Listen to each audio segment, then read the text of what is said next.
Break the আইস, এটা অর্থ কি? বরফ ভাঙা?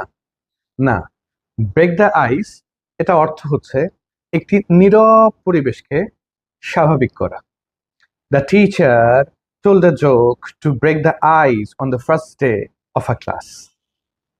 ঠিক আছে, দ্য টিচার একটি জোক বলে স্বাভাবিক করলো পরিবেশটাকে।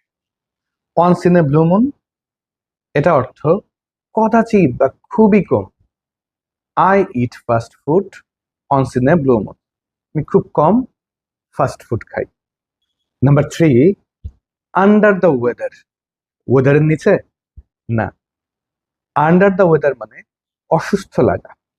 I am feeling under the weather today, তার মানে আমার অসুস্থ লাগছে। সো এই ইডিয়ম গুলো এই পারপাসে আমরা ব্যবহার করতে পারি। ব্যাপারগুলো কিন্তু চমৎকার, তাই না? শিখবো এবং প্র্যাকটিস করবো।